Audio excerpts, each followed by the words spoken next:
Hai sobat, gua ngelit story.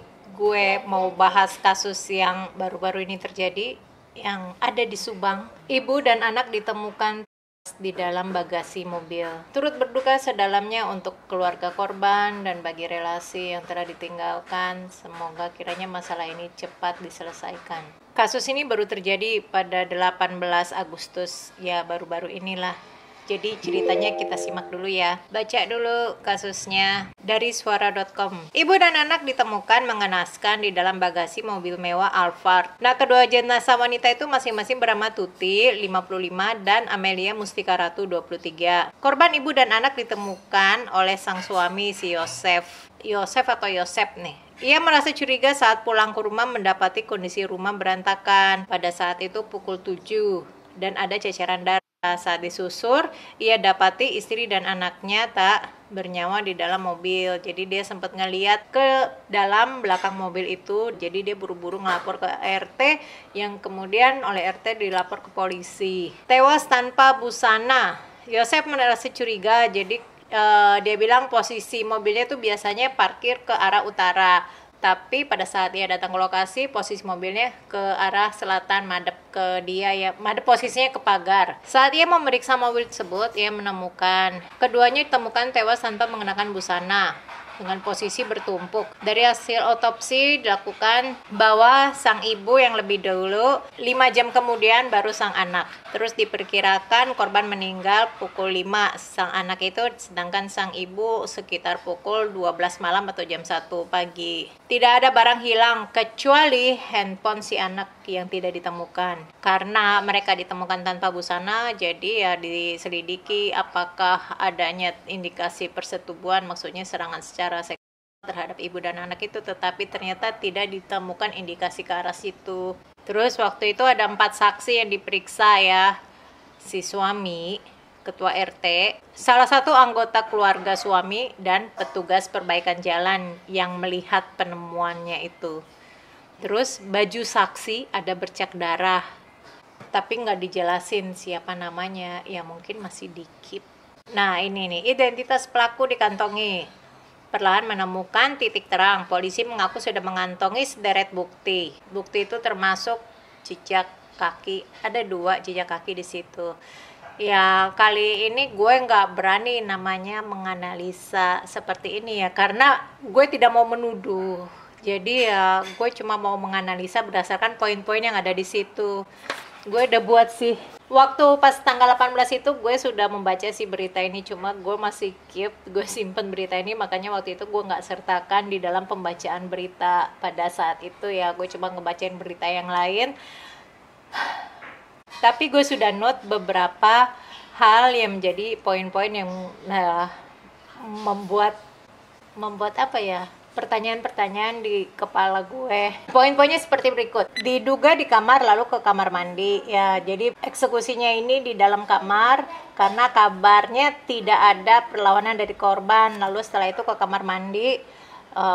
Tampaknya mereka di situ dibuka bajunya untuk dimandikan lalu dibawa ke mobil. Yang sepertinya pada saat itu ada 1 orang yang memegangi dan 1 yang melakukan. Jadi tampaknya orang yang memegang ini ada sidik jarinya di jasad. Nah, untuk menghilangkan jejak itu maka dimandikan. Orang ini kayaknya sudah tahu ya langkah-langkahnya seperti apa. Cuma senjatanya itu kan papan penggilesan baju ya, itu ditemukan di gudang. Kenapa disimpan di gudang? Kok dia nggak berusaha membawa papan gilesan itu di dalam mobilnya? Maksudnya mau dibuang gitu ya.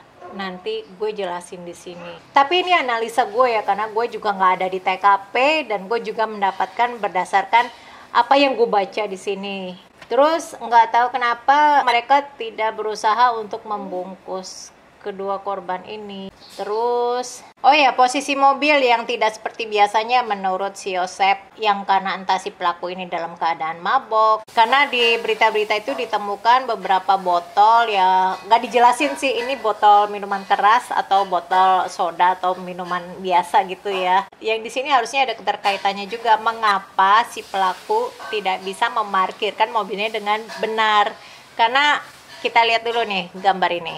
Tunggu ya. Nih. Jadi posisi mobilnya kan madep utara. Dia harus muter balik mobilnya supaya memudahkan ibu dan anak ini masuk ke dalam bagasi mobil. Ya, ini areanya ini cukup luas ya, area parkirnya ini cukup luas. Tetapi ya itu yang tadi gue bilang, ya nggak tahu dia dalam keadaan pengaruh alkohol atau yang pengemudinya ini tidak terbiasa dengan matic, dan yang jelas dia belum pernah mengemudikan Alphard, atau bisa juga wanita atau anak-anak. Yang jelas kemampuan mengemudi dia masih baru. Jadi dia mundur, pada saat mundur dia ngenain pot. Harusnya dia sudah aware ya dengan adanya sensor parkir mundurnya itu kan bunyinya makin cit gitu. Nah, jadi dia mundurnya juga lihat bannya satu naik ke sini, apalagi yang di belakang miring posisinya, yang kalau kayak gini nih. Nah, ini yang kalau kayak gini nih, ini membuat korban agak susah dibawa ke sini. Kan dia nggak mungkin kan bawa ngelewatin pintu depan, karena ya takut dia kelihatan orang-orang yang ada lalu lalang di depan jalannya itu, yang katanya ada tukang perbaikan jalan. Bisa jadi tukang itu juga ngelihat, takut kelihatan lah sama tukang itu, ya nggak tahu jadi apa dibawa lewat sini atau lewat pintu yang ada di belakang mobil ini lagi ya. Dan ini ada air yang di sini, yang kabarnya menurut polisi mobilnya ini dicuci untuk menghilangkan jejak. Lihat jendelanya semua dibuka, entah apa si pengemudi kecium bau-bau itu, jadi nggak kuat gitu loh. Bisa jadi si pengemudi ini masih standby di mobil pada saat si bapak itu pulang. Tadi kan si ibu itu diekse pukul 12 sampai pukul 1 dini hari ya, sedangkan si anak 5 jam berselang kemudian. Kalau dari sini kelihatan pada awalnya si anak ini bukan target mereka karena selisihnya jauh. Terlebih handphone si anak hilang, entah yang ada di handphone itu apa. Gue berusaha kepo-kepoin juga Instagramnya, karena katanya di banyak berita itu diceritakan kalau pada saat hari terakhir, postingan terakhir di Instastory itu anak, dia kayak buat video nyorot-nyorot langit dengan lagu Heaven-nya Emily. Ya nggak tahu apa yang ada di feed Instagramnya itu atau di DM anaknya itu. Terus siapa pelakunya? Ya seperti tadi gue bilang, gue nggak mau menuduh di sini karena bukan ranah gue ya. Dan polisi sendiri nampaknya sudah mendekati titik terang. Nanti kalau gue bubarin di sini nanti ya kesannya gue melangkahi tugas polisi juga. Terus ya nggak baik lah gitu ya. Tapi gue mau menjelaskan sedikit ya tentang banyaknya teori yang menganggap kalau si Yosep ini adalah pelakunya. Yosep ini punya alibi pada saat kejadian, ia tidak ada di tempat. Ia pergi ke rumah istri mudanya. Malam pukul 20 dia perginya, terus kembali pagi sekitar 6.30 sampai jam 7 pagi. Cuma nggak tahu, nggak dijelasin berapa jarak antara dari rumah ini ke rumah istri mudanya. Terus berapa lama dia di sana, sarapan dia jam berapa. Terus kalau misalnya dia nggak sarapan ya kenapa dia nggak sarapan. Atau dia punya janji ketemu orang sehingga dia pulang ke rumahnya pagi-pagi. Karena ya kalau dari analisa gue sih, pada saat si bapaknya sampai di rumah itu pelaku masih ada di tempat. Gue ada baca tentang ICK ini dari berita1.com ya. ICK, Indonesia Cinta Kamtibmas, mensinyalir pelaku-pelaku itu psikopat. Pasalnya setelah membunuh, pelaku juga menelanjangi korban. Yang gue nggak setuju dengan pendapatnya ini. Yang tadi gue jelasin ya, tujuannya itu ya untuk menghilangkan jejak sidik jarinya yang ada pada korban. Dibilang pelaku sangat biadab dan berdarah dingin. Iya, kalau itu iya gue setuju. Karena ya tadi yang gue bilang ya, anaknya ya kenapa bisa selang 5 jam, karena target mereka bukan si anak, target mereka awalnya si ibu, tapi ya si anak ini pada saat kejadian itu tampaknya tahu, karena itu ada perlawanan, jadi si anak kena. Jadi kalau misalnya pada saat kejadian itu anaknya tetap di dalam kamar atau tetap di posisinya dia tidak ke sana ngelihat kejadian di situ, ya si anak bisa jadi selamat.